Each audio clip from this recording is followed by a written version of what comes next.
Hello friend, welcome back to R K Rannaghar. मैं आज के निये एसेछि आपनादेर काछे आरो एकटी रेसिपि। आजकेर रेसिपि गंधराज घोल बा माठा। तो चलुन देखे निই किभाबे करछि, कि कि लागছে। गंधराज लेबुर घोल बा माठा करार जोन्नो एखाने निये निয়েছি दूध, हाफ लिटार दूध निয়েছি, আর নিয়েছি गंधराज लेबू, নিয়েছি চিনি, নিয়েছি ভিনিগার, নুন আর নিয়েছি বিট লবণ। রান্নাটা এখন স্টার্ট করছি বন্ধুরা। दूधटा आमी फुटिए रेखेছি आगे থেকে এবং এখন ঠান্ডা করে নিয়েছি। ঠান্ডাটা ঠিক প্রপারলি ঠান্ডা করে নিই, হাতটা যাতে অনেকক্ষণ আমি ডুবিয়ে রাখতে পারছি আঙুলটা, ঠিক সেরকমভাবেই এখন গরমটা রয়েছে। মানে একদমই বলতে গেলে ঠান্ডা, স্লাইট একটু গরম আছে। এই অবস্থায় দিয়ে দিচ্ছি ভিনিগার।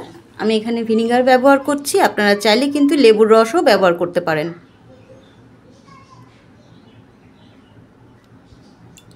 दो चामचे ভিনিগার দিচ্ছি,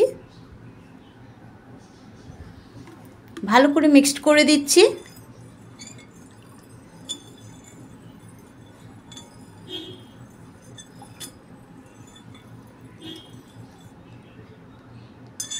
এখন এই দুধটাকে কিন্তু আমি ঢাকা দিয়ে রেখে দেব। বর্তমানে কিন্তু এখন গরমটা অনেক বেশি, তাই আমি কিন্তু রুম টেম্পারেচারের মধ্যেই রেখে দেব ঢাকা দিয়ে।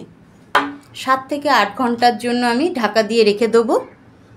ফিরে আসছি 7-8 ঘন্টার পর। ফিরে এলাম 8 ঘন্টা পর। আমি দেখিয়ে দিচ্ছি এখন দইয়ের ঘোলটা ঠিক কেমন হয়েছে। দইয়ের ঘোল বা মাঠা দেখুন ঠিক এরকম পুরোপুরি কিন্তু দইটা জমেনি। আপনাদের যদি এরকম বাটার মিল্ক করতে অসুবিধা হয় তাহলে কিন্তু টক দই দিয়েও করতে পারেন।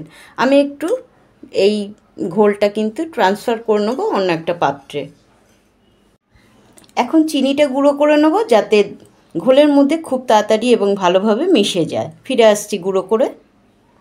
বরফটাকেও আমি গুঁড়ো করে নিচ্ছি যাতে মিশে যায় খুব ভালোভাবে। আপনারা ঠান্ডা জল বা বরফ দিয়েও করতে পারেন। আমি একটু গুঁড়ো করে নিচ্ছি, ফিরে আসছি তারপরে। ফিরে এলাম, দিয়ে দিচ্ছি পরিমাণ মতন বিট নুন, দিচ্ছি নর্মাল নুন, আর দিচ্ছি স্বাদ অনুসারে চিনি। চিনিটা আপনাদের স্বাদ অনুযায়ী কম বা বেশি করে নিতেই পারেন। এখন গন্ধরাজ লেবু দিয়ে দেবো, যেহেতু গন্ধরাজ ঘোল সেহেতু।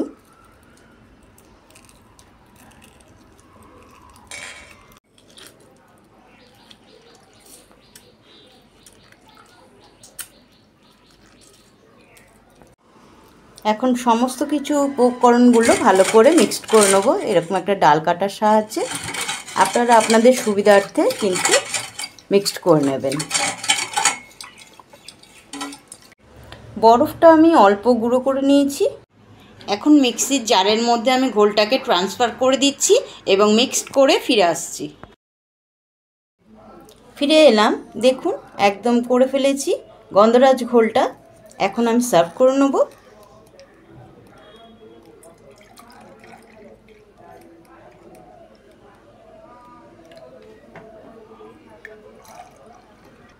ঘোলটা আমি ঢেলে ফেলেছি। এখন এটার মধ্যে দিয়ে দিচ্ছি গন্ধরাজ লেবুর পাতা। আপনারা যদি পান তো খুব ভালো কথা, না পেলেও কোনো অসুবিধা নেই। যেহেতু গন্ধরাজ ঘোল সেহেতু গন্ধরাজ পাতাটা আমি দিচ্ছি।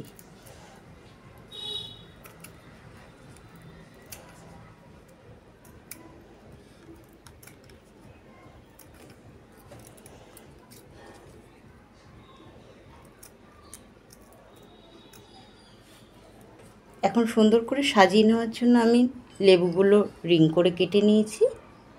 তৈরি হয়ে গেল গন্ধরাজ ঘোল বা মাঠা। রেসিপিটা আমার কমপ্লিট হয়ে গেল বন্ধুরা।